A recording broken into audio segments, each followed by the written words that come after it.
Welcome to Yeukai Business Show, UK's premier business show where we feature business thought leaders, high achievers, and industry experts. Today's episode is brought to you by World Outsourcing Solutions Limited, a company that specializes in helping executive business owners with virtual assistant services and business growth systems. Here's your host.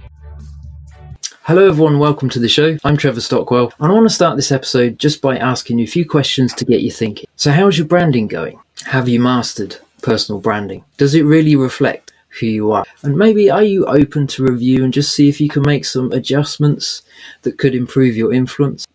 Well, stay with us because our guest today is a serial entrepreneur with over 20 years experience in sales and marketing. That's why it makes her an expert to talk about how successful she's been with business owners with regards to personal branding and social media strategy. She's also an executive coach, she's a speaker, and she's an author. And she's here to share some of her insights to help us with our branding. So welcome, Olesija Saue. Hi, great to be here, and thanks for inviting me. I'm really thrilled to be here and to talk about one of my most favorite topics about personal branding. No, it's brilliant. I think wherever we are on the history of owning businesses, multiple businesses, we always need to revisit branding. If we've never mastered it the first time, it's an ongoing thing, I think, kind of a bit like developing the right sort of mindset. Just working and tweaking our branding as we go, because in some ways trends change, don't they? Which I'm sure you'll get into a bit anyway. But we change in the process as well, don't we? So it's good to just review things as we go. Yes, absolutely. And we all know that brands have been creating a sort of image for many, many years, trying to make the feel of a brand to be human. But as humans, we already have this human touch, human DNA, so we just need to understand it and package it so that also our ideal customers would understand what our brand stands for. Yeah. No, absolutely. Let's dig into the strategy side of it and all of that in a moment. But maybe just first off, share a little bit about your journey in business, in becoming an entrepreneur, a serial entrepreneur, because it's been up and down, hasn't it? It's not all been plain sailing. Well, yes, I think that I could describe in a sentence my life as a really roller coaster. I started my career in steel industry, raised to the position of general manager of a steel plant within 1 year. In a couple of years, I left and started my own steel trading company, bringing steel from India and China, selling it actually also in UK and Scandinavia and in Baltic states. And for quite some time, it was really growing exponentially. But during the last crisis of 2008, 2009, quite many things went wrong, including steel prices dropping 50% overnight, many customers defaulting on payments and things like that. So pretty much from having everything, I was in a couple of months left with nothing. And it actually was the first reason why I started to dig into personal branding. I was not calling it personal branding at that point, but I really had to understand who am I after I have lost all of the attributes of the success that our society normally regards as being successful. So you don't have anything left, but still you exist, you are alive, you somehow wake up in the morning and then do something. And I really understood that irrespective of where you are or how difficult is the situation, we all have this unique combination of our strengths, our values, our why, that no one can take from us. And once we realize that, it really gives us a tremendous power, and it also gives us a sales advantage because nobody can copy who you are. Yeah. And I started to rebuild myself from scratch. I started to utilize the strengths and knowledge and experience that I had, started my consulting business, helping different businesses to find partners abroad. At some point, we went more and more into social media, and bringing different companies to social media actually showed that People don't want to see polished company brands online. People really want to see people who are behind those brands. They want to understand what does the owner, the CEO, but also just regular employees, what do they stand for? And it kind of brought me to the topic of personal branding from two different perspectives. Once I wanted to understand myself and my personal brand DNA and how to package it. At the same time, I also wanted to decode the personal brands of my customers and create a certain predictable process of how to bring people and companies online so that they would really amplify everything that they were doing on social media. And at that point, I think I've read everything that was written on personal branding, and there were two buzzwords that every single personal branding expert was using, saying that you have to be authentic and to be consistent. But there is a problem with authenticity. You can't fake it. People always sense whether you're authentic or not. Either this conversation is happening online or offline. We have certain detector to understand that. And authenticity really comes from people understanding themselves, understanding and accepting them with their strengths, but also with their weaknesses. Really understanding and owning their own story, all of the successes, but also all of the lessons. And once people understand that and really understand why they are doing what they are doing, personal branding becomes much more just, packaging your expertise online and showing yourself to the world. But it's really about sharing everything that you have to maximize the impact that only you, with your unique story, unique experiences, can have on the world. Yeah. Wow, no, that's really good. Lots to digest just in that short moment. But let's dig in a little bit, because you work with regards to a personal branding strategy, don't you? Whether it's for the individuals and also for companies. You work for all size companies as well, don't you? Sort of small businesses, larger corporations as well. You've worked across the board, so you're very experienced at different levels, which is really good.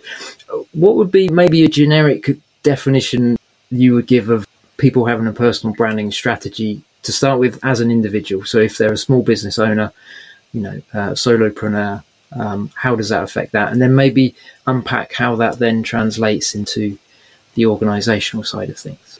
Well, we have to start with an understanding that everybody has already a personal brand. As Jeff Bezos famously said in 2012, personal brand is what people say about you after you have left the room. But we also have to remember that we live in 2021 and the world has drastically changed.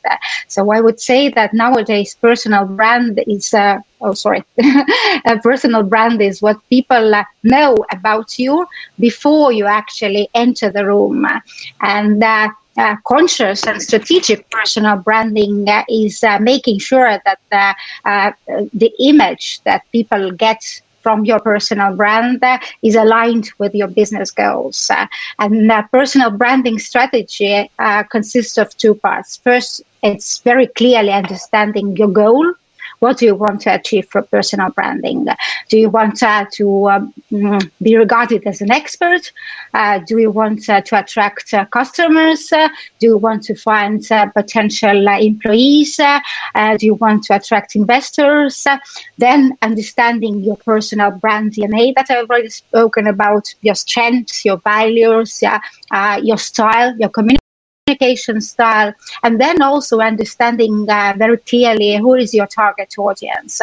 Because quite often when people are thinking about personal brands and strong personal brands, they immediately thinking about people like Elon Musk or Richard Branson. But in reality, majority of business professionals and business owners don't have to become a household name in order for them to have a strong personal brand. They just need to grow their circle of influence, so people who actually should be aware about your personal brand very strategically. And perhaps for some business owner, it's just thousands people all over the world, or 10,000 people. So we have to understand that our target audience, understand that what speaks to them, understand that what channels are they using and how we can reach them, and then really putting together a clear plan, and also putting together some kind of KPIs, so we also know that the personal branding strategy is actually working. Because in personal branding, there are a lot of nice to have things. You can go to hundreds different podcasts, so you can write hundreds different articles for different publications. But if you don't have a clear strategy where you're going with that, you would just end up with being visible, but not really monetizing your personal brand, not really creating an impact that the personal brand could have. Okay, yeah. No, that's really useful. So how would that then, with regards to an individual within an organization, because you help companies and the individuals find their personal brand and align it with the company brand, don't you? How does that work?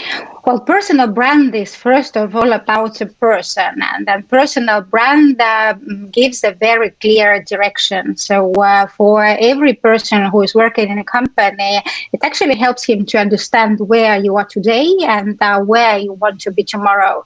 And personal branding strategy is really a bridge between you today and the better you tomorrow. And once people who are working for organization understand that their own goals, and they have to be very honest with what they want to achieve and where do they want to be in a year, 5 or 10 years period. Once they understand themselves, and they also understand their strengths, their values, their why they're working for this organization, and then once they look at the values and goals of the organizations, they really can find the points that the sweet spots that speak to them, and they're kind of using company's platform to build their own personal brand. But the more stronger personal brands organization has, the stronger is brand itself. Because people, as I've said, really want to see people on different levels spreading the company message, and brand ambassadors who are really passionate about their work, who have sparkle in their eyes, and they're talking about what they're doing and how they're changing the world working for these organizations. They're best sales ambassadors, their best sales and marketing channel, all of the information and messages that regular employees are sharing as much bigger reach. So it's kind of a win-win situation once company invests in personal branding of their employees, and it also helps with the retention of employees, because we kind of this famous joke that there were 3 people who are working at a building, and the question was, so what are you doing? So the first person said that I'm just laying stones. The second one answered to the same question that, I'm building a cathedral. And once the third person was asked the same question, he answered that, I'm building a house for God. So it's kind of really giving a bigger sense of meaning and purpose to people, to their everyday life. And different researchers show that once employees really have this bigger purpose, bigger why, they are more productive and they are more satisfied with their life. Okay, yeah. So for people listening that have staff and teams within their businesses, part of the focus, as well as the outside focus to sort of promote the brand, the organisation, whatever the product or service is, it's also to look inward and look after the staff and help them develop. Why do you come to work in the morning? What are you passionate about? How can we help facilitate that within the business so that you're then able to express yourself? And then that's a more authentic face of the organisation. It's a very brief summary, but is that sort of what you mean? Yes, pretty much so. And the alignment with the company brand really means that every employee has his own personal branding strategy, and he also is aware of the communication strategy of the company, and really each of them picking one piece that they can contribute the most. And so it kind of brings the brand to life because every interaction that employees have with potential or existing customers or with potential employees, they already subconsciously sharing the message that comes from them, because they really have thought about that. They understand their values. They start to talk about their values. And once we're talking about values, when we're talking about our why, we're really talking to our emotional part of our brain, and people subconsciously relate to that much better. As we all know, we would like to believe that we are rational buyers, but in the reality, 97% of our decisions are made emotionally and subconsciously. And this language of personal brand DNA really speaks to this emotional part of the audience. Yeah. Okay. No, that's really good. Lots of insight there. It's really interesting. You've got a 7-question framework, haven't you, to help build the personal branding strategy. I don't know if we'll have time to get in all 7 maybe, but just share a couple at least, because I'm curious. I want to see, what your framework is and how we can utilize it, how I can utilize it personally, but also for everyone listening. We can all change and improve our branding at some point, I'm sure. And we can also share the framework as a PDF for your listeners after the show. But 7-question framework pretty much consists of the questions that I already briefly discussed. The goal of your personal brand, your personal brand DNA, your customer, your ideal customer, your personal brand value proposition, your channels that you are going to use to get to your customers, your content strategy, and your personal brand story. So understanding what is your story and how it will relate to your ideal customers. And then also putting together a very clear measurements, how you would know that your brand is successful, whether it's number of leads, number of customers, number of likes and shares on social media, or money in the bank. So once we have this understanding, it really makes it very clear, very feasible. You can have it on one page, but then you have a very clear destination where you're going, and then you can review it every year or so, and really understand what have you achieved and what it has been successful. Okay, perfect. Yeah. It's key to have it before your face, isn't it? Every now and again, just look at it again, like you say, because it's easy to drift off, isn't it? Whether there's different trends or whatever culture we're in, or something, or just stuff that happens that changes in the workplace. We can easily get drifted and distracted. So. Absolutely, yeah. And then personal branding is becoming more and more popular nowadays because of the digital space. We could actually say that every one of us has like 2 brands, one physical brand and another digital personal brand. And there is a lot of noise about personal branding. There are a lot of stereotypes, a lot of misconceptions, and it's kind of hard to navigate around that, because every time you go online, you would have somebody telling you how to get new customers, how to get visibility, how to build a new sales funnel, how to create content. But this really is the second part of the problem of the question, because first we have to have the substance if we want our personal brand to really work for us on social media, in digital space. It has to reflect who we are in our physical life. So that once you learn about me online and we meet, I am exactly the way that you have learned about me online. And if we once meet in the physical world, then I just have to live up to the image that I have created. And if we are looking at personal branding from the perspective that we're actually doing this to achieve our goals, whether it's to increase sales and then find customers or whatever we decide to, we have to create visibility of our brand first. So people who are in our target audience really have to get to know about us. Then we have to build the credibility, and we can do this nowadays just speaking up and showing on the social media platforms, but at the same time utilizing all of the different third-party acknowledgements, be it podcasts, articles in traditional media, speaking engagements, writing a book, and etc.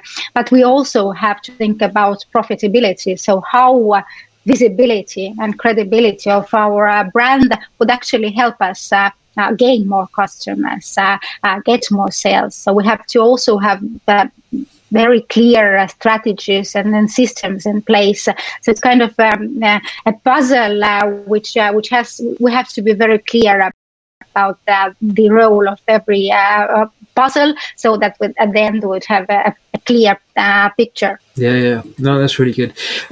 One thing I was hoping to tax your brain about, you mentioned about channels. And I know there's not necessarily a right and a wrong platform that works for everybody, and there's just a magic way of getting your message out there to who you want to.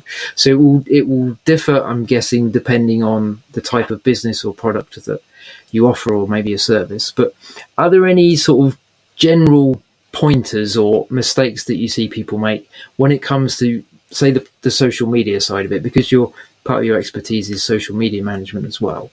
What would be some of the sort of the do's and the don'ts that you've seen that people just unknowingly make mistakes on, and just Quite often I see that companies are coming to our agency and telling us that they want to be on Facebook, or they want to be on LinkedIn, or on Instagram, or on TikTok, depending on what is trending at the moment. But before we choose our ideal channel, we have to know who is our target audience and what channel they're using. And we have to be there. If we're talking about B2B professionals, then LinkedIn is pretty much the most important place where people have to be, because business is happening on LinkedIn. If we want to build a strong professional personal brand, that we have to be doing this on LinkedIn. And I also see that quite often people try to be in every place at the same time, but it's not possible, because every social media platform has its own rules. It has its own philosophy. It likes different formats. So we can't just repurpose format that we have written for Instagram and then put it on LinkedIn and hope that it would work. So I always suggest that you understand where is your target audience. You go there, you build your following there, and once you have time left, and you still can take more customers in, then go and explore other channels. But saying that, it's also important that we understand that social media platforms can have two roles. They can work as an active platform where we really communicate and engage with our audience. But social media platforms can also work as our virtual business cards. And it is vitally important that every social media profile that is associated with our personal name or with the name of our company really works for our brand. And what I mean by that, on social media, people get very easily distracted. People make their first and very lasting impression within 3 seconds.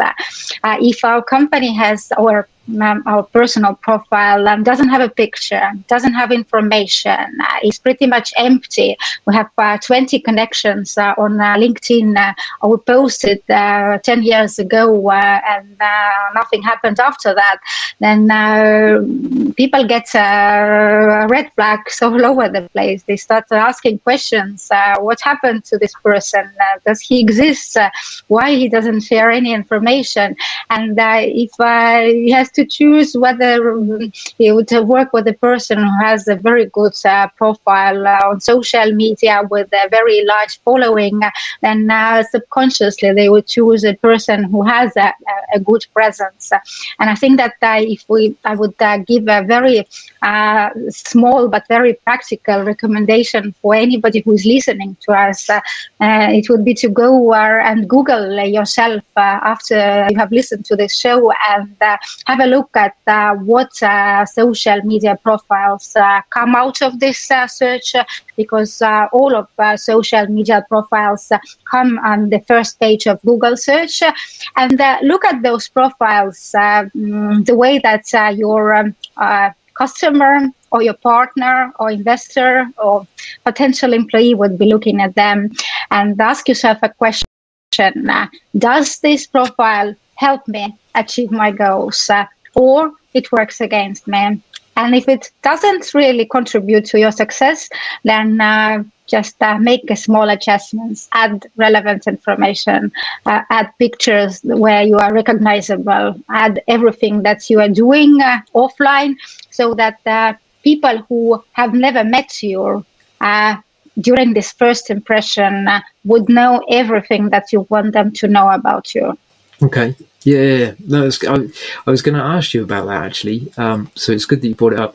Just on that, then, what's the good balance between you want a professional, maybe a headshot or your profile picture, because you want to promote the business side of you, but you also, as you say, you want people to get to know the real you rather than just sort of the facade of, a perfect person or perfect business picture.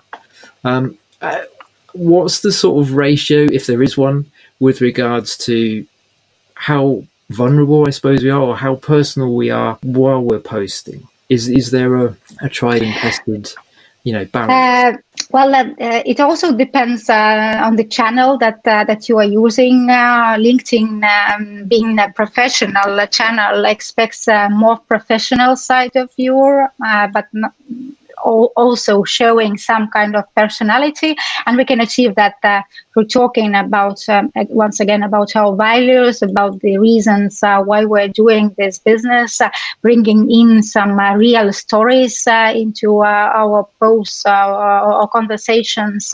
Some other social media platforms expect you to show more of their personal life, but it's in reality every person has to put a very clear line.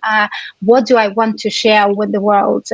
How do I want others to perceive me? Even influencers who seemingly spend all of their days on Instagram, for example, in reality, they are not sharing more than perhaps 5-10% of their real life. But once again, your personal branding strategy gives also you clarity of what to share, what not to share, what topics to discuss, what topics not to discuss. Because one thing is that what is important to you, but in the business reality, you also have to understand what would speak to your target audience. But strong personal brands always have a very clear positioning and very clear opinion about different things. I always like to bring in a very controversial personal brand like Donald Trump, but people would love him or people would hate him, but nobody would really stay just neutral. And this is what is important about personal brand. You have to be rememberable. People have to think about you once they're thinking about your area, about your industry. That's really good. Yeah, that's a really good point. It is the balance of, as you say, it's getting the authenticity of who you are, And wrapped with that is courage, really, isn't it? About, you're not going to be exactly like somebody else. You're not supposed to be like somebody else. Once you found, your true why, your values, all the different things that you've mentioned within the framework, we are supposed to be different, aren't we? And there is a tendency that if we go too far off the norm, what everybody else is doing or how everybody else does things, we'll end up sort of like nobody will know, nobody will see us or know who we are and buy our services. But there is that, the more authentic we can zone into who we are and express that in a, as you say, a professional way, a balanced way, and how we communicate that, the more people relate emotionally to, they're an individual. They're really good at this, but they're also, a dad, or they love doing sports or whatever. There's different ways to connect with people, isn't there? Yes, absolutely. And if we're thinking about how we start to like people and with whom we do business, it always follows the same process. I really love a book written by former FBI agent. The book is called The Like Switch, and he's talking about the friendship formula, which was used by FBI agents to recruit new agents. And he was talking about the fact that we really need to create this feeling that I know you, so I see you constantly. The more you share of your personal values, of your personal life, the more touching points we have. So you mentioned that you like golf, and I also play golf. One point. You mentioned that you have a dog, and I also have a dog. Another point. So the more touching points we have, easier it is for other person to start to relate to me, start to like me. And the more we like people, the more we trust them. And we really do business with people whom we know, whom we like, and we trust.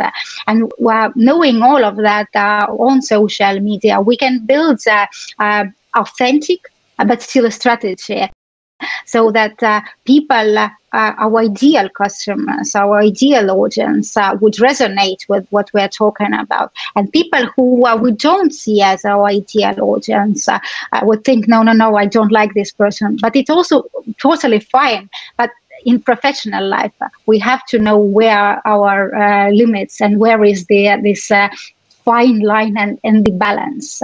Because in some cases, you can afford to be very straightforward and go just for all in for everything that you stand for. But in other cases, perhaps it doesn't really serve you so much.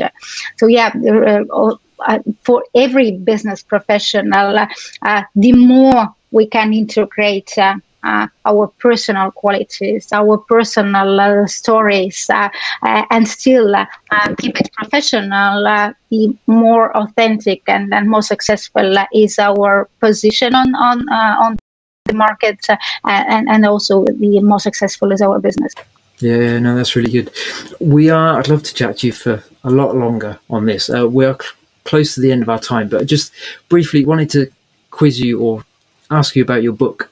Is the book about the 7 questions and digs into that, or what else is in it? Yes, the 7 questions framework actually came out as a kind of essence of the book once we finalized that. The reason why we wrote the book on personal branding, taking into consideration that there are thousands of books written on personal branding, is that there was not a single book that would really give you a step-by-step process of what you have to do to understand your personal brand DNA, to find your ideal customers, to choose the channels and everything else. And we put a 100 steps process that you really get a lot of questions, and questions can seem pretty easy, like answering who you are and what you really want, but you really have to dig deep and understand what are the things that are of true importance to you, and who are you, if we take off all of the masks that we normally put on in business and in society. what our neighbors and family wants us to be, and we understand who we really are. We accept that and we own that, and then this owning of our personal brand really is what gives us authenticity. We don't have to try to be authentic. You can either be authentic or you are not authentic. The reason for writing this book was really to give this very practical tool. It's a book in a hardcover, but it's more like a workbook where you have to write and get all of the answers that everybody already has in him or her to put this together and to put it to work. That's really good. Yeah. And in lots of ways, they're the questions that we know we need to answer, but do we actually give ourselves enough time to, in detail, answer those that helps us then take the actions that we need to that follow? So it's a really key thing to do. So well done. Thank you for everything you shared on our time together. What's the best way that people can touch base with you? So there'll be a link to your site below, but is head to the website the best way first, or? Yeah, it can be either a website or everybody's free to join me on LinkedIn. LinkedIn is my favorite and most used platform. I talk about personal branding there every week. And I really believe, as I've said in the beginning, that personal branding is nowadays truly essential business tool for any professional in any industry who wants to stay ahead of competition and who wants to find something that puts them aside from the competition. And if we're talking about personal branding from the company's perspective, it's also a possibility to have both productive but also motivated and happy employees. Yeah. No, that's brilliant. Lots for everyone listening to think about and really allow to absorb and shape the way we think about ourselves, the way we portray ourselves. Maybe before we post something next, we should just stop and consider what you've shared. So thank you for your time today and for everything that you've shared to help us. It's been really good. Much appreciated, Olesija. My pleasure. For everybody listening, as we say, take courage, be who you are. Don't try and do what everybody else is doing because it's working for them. Find out who you are, be happy with that, and work from that place of authenticity. I think that's the key thing that we should take away, at least from today's discussion. So there's lots of other bits, though. Grab one or two things. Make sure you put something into practice straight away so that you can benefit from our time together. Thanks for joining us, and we will catch you next time. Bye for now. My pleasure. Thank you for listening to Yeukai Business Show. We will be back to bring you more episodes with success stories and advice straight from the experts. Want more? Check out www.yeukai.businessshow.com. Get your free trial of our virtual assistant service today. Just visit www.worldoutsourcingsolutions.com. Quote WOS18 or send us an email at support@worldoutsourcingsolutions.com.